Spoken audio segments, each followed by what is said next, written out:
Hi, everyone. Welcome to the Ashley Barlow Company podcast. I'm Ashley Barlow, your host.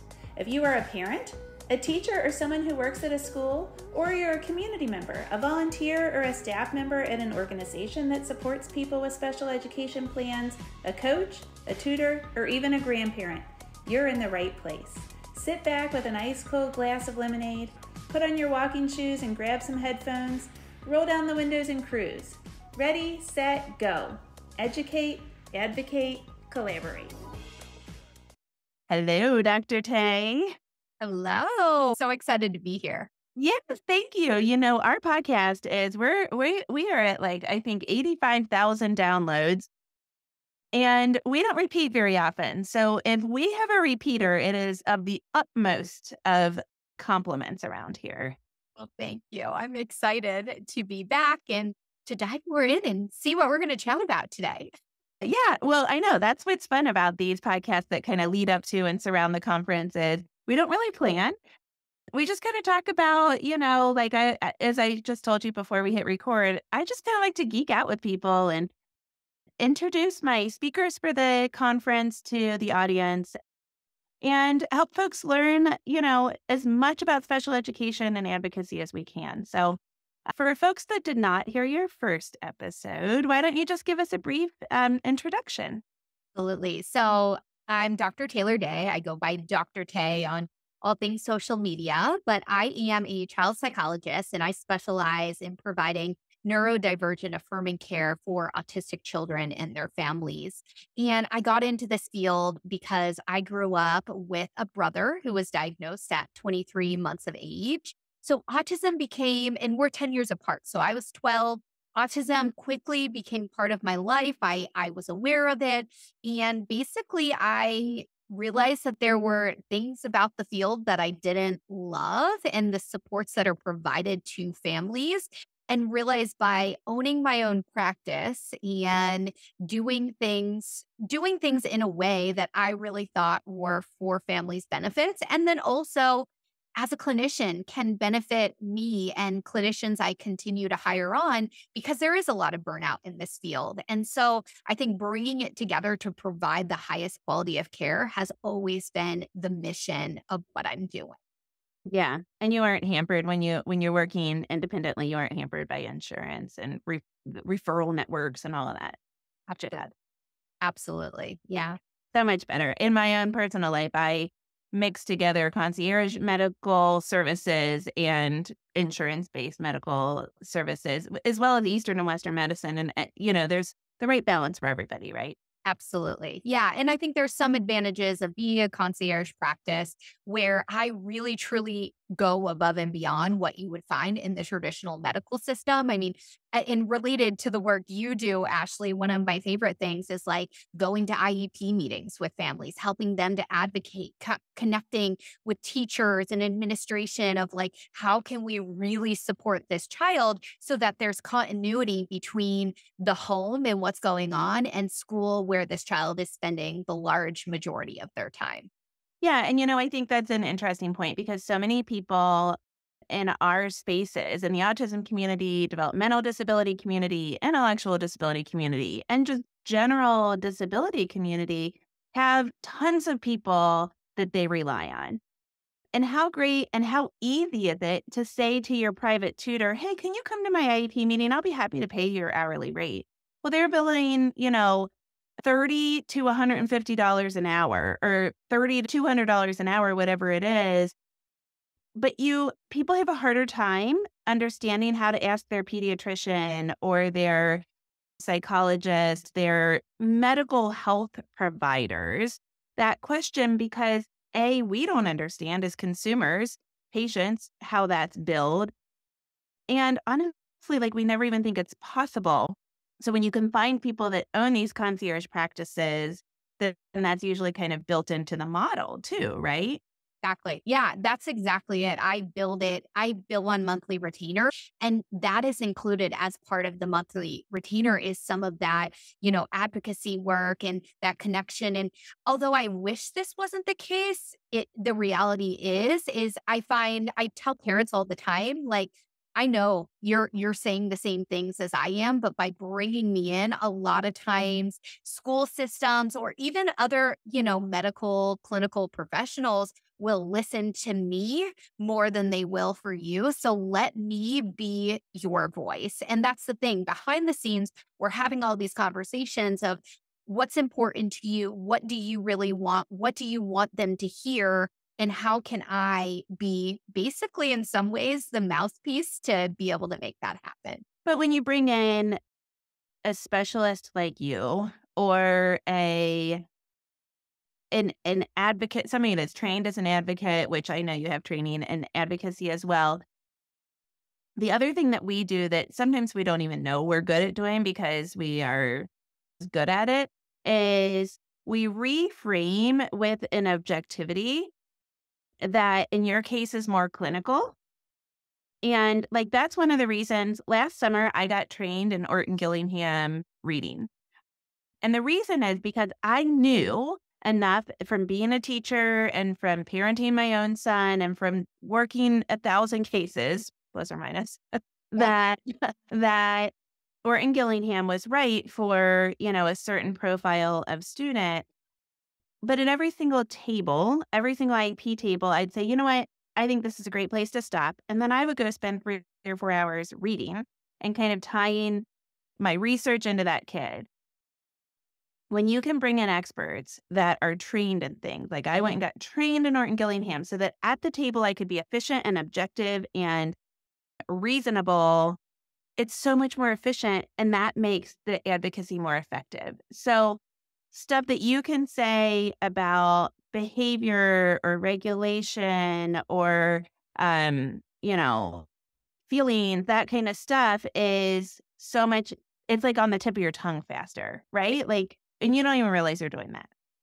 And I think the other thing that I find myself doing a lot too is making sure that both parties feel that they're understood and that they're heard as part of this conversation. So it's not when I come in, it's not like, oh, we only know and what you're doing as a school, isn't working. It's like, okay, I recognize this is an additional burden. Where can we kind of meet in the middle, knowing that that additional burden is going to give us the bang for our buck? But not just coming in and being like, you need to do X, Y, and Z. I mean, I think if you are someone in this space, especially as a clinician, I think it's easy to come in and be like trying to tell the schools what to do. But at the end of the day, that's not going to get you anywhere because it's then becomes an us against them. And so how can you be that middle ground to help both parties feel seen, heard, and understood, knowing also that that's going to get you that end result quicker? Yeah. Yeah. That's so important. If we go in, like, I don't really love the term mansplaining because I think people of all gender identities mansplain, but we all know what mansplaining means. And you're right. If we go in and we just start spouting off information and cramming it down their throats, it's not going to be interpreted with any kind of validity. And actually the research, like the negotiation research, shows that people's egos show up a whole lot faster when you do that because there's no buy-in. Yeah. And so if we just start spouting off information, people kind of assume this mentality of like, you wanted it, and they almost don't hope that it works for the child because like it's your idea, not theirs. And they're like, well, I knew better. So our data's going to stink and we're going to have to go through this for 6 months in order for me to get where I want to be. Yeah. So it creates more adversarial like conflict in the team meeting. Yeah. What are some trends that you're seeing in schools and communities where your clients and patients are going? Do you call them clients or patients? I go back and forth, honestly. They're your people. Right, exactly. I think some of it is working in the medical model. I was like, okay, like in an academic medical setting, I was like, they are patients. But then sometimes I wonder how affirming the word patients are. So sometimes I'm clients, so I go back and forth. Yeah. Trends. I think if I'm understanding your question correctly, I mean, one of the biggest things that comes to mind for me is this desire of families as they educate themselves to be more affirming in approaches. And our current systems aren't always set up in the most affirming ways. And so this is, I think, one of the spaces that I find is working with parents, which little sneak peek, this is what I'm going to talk about in the caregiver track, is how parents can advocate to bring these neurodivergent affirming practices into systems, in particular the school, when they don't already exist, what to look for, how to advocate for that, and also how to ensure these things are actually happening, like, is agreed upon at the table. And so I think that's one of the biggest shifts that I'm seeing right now is that families are wanting that. And I think a lot of it comes from social media that they're consuming and realizing that there are different ways than maybe some of our traditional practices. And the other piece, though, that I think is important to hear, and even when I started venturing into this neurodivergent affirming approaches space and the concept of neurodiversity, I was a little bit nervous, to be candid, that it was like throwing the baby out with the bathwater, like that saying, where it's like, wait, we're going to let go of everything we know. Yeah. I actually don't find that to be the case. As a clinician, I'm bringing in evidence-based practices all the time, but sometimes it's slightly tweaking them. And also then listening in the work I do to autistic voices of what have they experienced? What are they saying? And I love being kind of that middle ground that, again, brings both perspectives together, because I don't think it needs to be an either or. Like sometimes I think on social media, it can be, construed as, and that's okay. I think some of that extreme thought pattern has to happen in order for us to make the swing towards more affirming practices. Yeah. And, I think a lot of people like the people that are more hesitant to incorporate neurodiversity affirming practices are like dealing with the control, right? Like I said it, you do it. Or I know this is best for you. You still have to learn geography. Or like, no, at some point you're going to have to sit in your desk. And I don't think that anybody disagrees with the fact that we want students to learn and we want students to be able to have healthy relationships and to find an engaging place in their communities and that sort of thing. So neurodiversity affirming practices does not say, I know you aren't cool with loud noises, so you never have to learn how to deal or how to incorporate yourself into an environment where there's loud noises or high demand or whatever it is. We have to try to figure out practices and strategies, as you said, that are evidence-based in order to help our students to succeed in those environments and with those demands in light of their specific profiles, right? Like I know as a parent, I was like, okay, yeah, but when are we actually going to start to learn anything? Like the mother knows best kind of idea. Right. And I think that there is a shift on what learning looks like in this way. And I think there's really two key ingredients that you have to have in order for someone to learn. And I don't think we talk about these enough. I think that what they are regulation and engagement. If we don't have those pieces, children don't learn. And when we're trying to force them to do something, guess what? They're not regulated. I was actually, quick aside, I was sitting, this was with a preschooler, but I was sitting and I was observing as part of my care coordination, I was observing another practitioner do intervention with this child. And the interventionist had this child blocked off where the child was in front of them and there was a gate behind them with, their legs. And I won't lie, I was very uncomfortable. And yes, the child was engaging, but was so dysregulated. And so this interventionist left. And listen, this interventionist was incredible at what she does. So this isn't dis. But then I have this open conversation with mom about okay, here's what I'm seeing. Here's where it wouldn't be neurodivergent affirming. Here's how we could switch it to be neurodivergent affirming. Yeah. What you want as a parent. And one of our decision makings was mom was in the room. He at this point loves mom, very, wants to be around mom. So it's okay, well, let's try to observe when mom's not in the room. What does that look like? Maybe the strategies would shift, right? And yes, this child needs to learn these skills, but there also are ways where maybe the child's able to roam and is coming back over. And what was really cool by the end of session, this child, I'll just be candid, it was an occupational therapy session. So the first half was focused on fine motor, and that's where some of the distress was. But the second was more on the sensory pieces. This child was so engaged with the sensory pieces, which I think also shows that we still can get that learning and that engagement and all of it happening on using a more child-led approach. And so those two factors are so important. And I actually don't hear them talked about enough. Is the child regulated and is the child engaged? Yeah. And it's like it's like organizing, it's beginning of the year. People are organizing their closets and all the organizational things are on sale. It's like organizing your closet. You have to sometimes make a mess. You have to back up and go back into the basics in order to be productive. So sometimes we have to focus on those two components in order to get the progress. It's about relationships, it's about trust building, and ultimately it's about the internal neurology, the internal workings of that person's brain and body, right? Yeah, exactly. And like the sitting example, we're going to get there. It's just a different path to get there by using these more affirming and supportive approaches than, say, more compliance-based approaches. Well, no, you have to sit because I say you have to sit.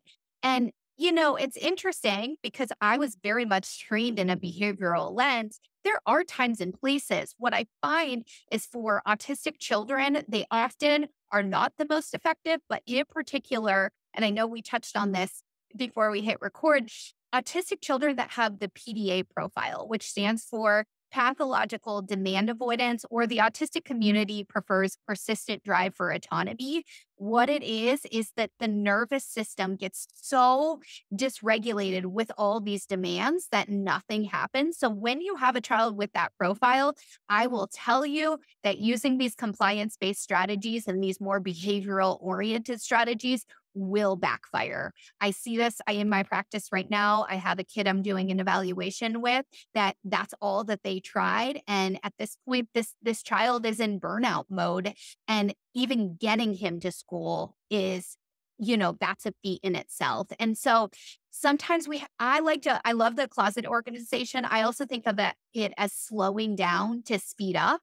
We have to be okay with that slow period. Yeah.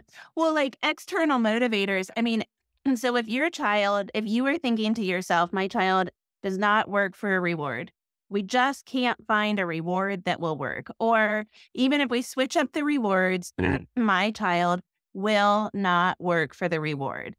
Then maybe consider if there's some kind of internal switch that we need to turn on. And it's not motivation. That's the regulation. It has nothing to do with motivation. That's part of the problem for the child is they want to perform. Yeah. They want to be a part of that community. They want to learn. But there's something else that we have to address first, right? Exactly. Dr. Ross Green, he writes the book, The Explosive Child, says children will do well if they can. They want to do well. And so we have to understand that they do want to do well, but they're not being set up for success to do well. So I love this, exactly what you say. If you're finding all this resistance with rewards, how can we completely switch the approach? Stop looking for those external motivators that is going to get this child and understand what is not set up optimally in the environment, which might be some of their own internal regulation, but what is not set up optimally for them to be able to do their best like they want to. And don't you think, Taylor, that so much of this has to do with provoking empathy with the people on the team? Because you and I, we have both lived with people that we know desire that kind of compliance or task performance. They desire that kind of performance, like outward performance. But they're just so confused on the inside that stuff's just not churning out of them. And I'd have to say that in IEP meetings so often. Like, you realize that little Johnny wants to behave. And there is a mind-body disconnect. There is a dis that is getting in the way. He doesn't want to say those words. He doesn't want to have those behaviors. They just happen. And so like I talk a lot to my clients and here at Ashley Barlow Company about trying to get the IEP team to understand. Do you have any ideas for like really infusing a lot of empathy into advocacy? Yeah. I mean, one thing comes to mind. I have my own podcast called Evolved with Dr. Tay, and I just recorded an episode with a parent, and this was the perfect example. So I'm just gonna take her Yeah. word. So she's the neurodiversity mom on Instagram. Her name's Catherine, but she said she was watching her child at the time go through ABA therapy, applied behavior analysis, and the child was lining up cars. And the therapist would come in and mess them all up. And because trying to teach the child how to play in a different way. And the mom said, "Oh, I just felt bad, right? Like, what would it be like if I worked hard to create this thing and someone just comes and messes it up?" And I was like, "Oh, that's such a beautiful way to express this, right? That, like, imagine that strategy happening to you as an adult, right? What would that be like? If you're in a business meeting and someone is saying, 'Hey, I need you to stop fidgeting right now, right? Stop playing with your pen. And I need you to actually make sure your eyes are on me at all times.'" Think about what that experience would be like for you. You're going to be like, constantly picking up the pen, putting it down because, oh, I'm not supposed to be doing that. You're going to miss probably some key piece in that meeting, right? And so that's what a lot of times we're asking our children to do is some of these things that are actually taking more of their working memory, more of their attention and their focus in order to try to regulate themselves in order to pay attention. And that's one of the ways I think that empathy can be created, though, is what would that be like in your world? What would that feel like? And if it's not feeling supportive and affirming, then it probably isn't for the child. That's exactly what I do. That's exactly what I do. Like, what's your thing? I like to touch the top of my head and I'm always running something underneath my fingernail. That's what I do. Don't you guys do something? Or like today, I just put this on my story. Today, I have like really, I don't know if like the TV screen shows or the computer screen shows proportion, but I have really small hands and feet. And so like taking this is just a regular like Hydro Flask sized bottle, but it's hard for me to hold. And today I was just filling it up and the darn thing fell and I had water all over the place. And I was like, oh, like irritated about my hands. Imagine if you were irritated about your behavioral regulation and you were all day long, every single day. It'd be pretty hard to learn.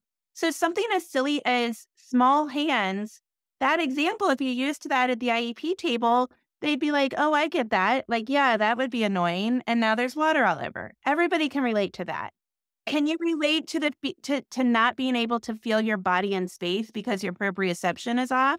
Not as easy. Right. So we can draw those parallels. I think it's super helpful. Yeah. And I think sometimes it sounds extreme, but like in some ways, some of the things that we're asking, children to do is to change this about them.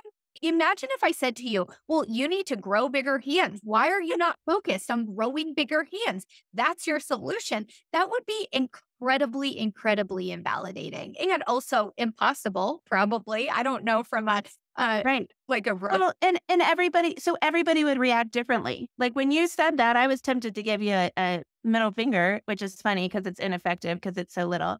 My husband says I should do two and put them together. When people talk about my hands, I want to give them the middle finger, but then it's ineffective. It's ironic. Who thinks that? Isn't it ironic? Yeah. I think But so. then other times I want to be like sassy about it. And sometimes if you catch me on a frustrated day, I'm going to get frustrated. And that's human nature. And I have a largely typical neurological profile, and that's me reacting that way. And so, and I'll say at an IEP meeting, you see me as the blonde lady with the JD and the big smile, and you think, man, she must be effective. But I had a major flip out about water on the side of my fridge today. And so imagine how little Susie's feeling. Yeah, I think, okay, the horse is dead. We've beat it.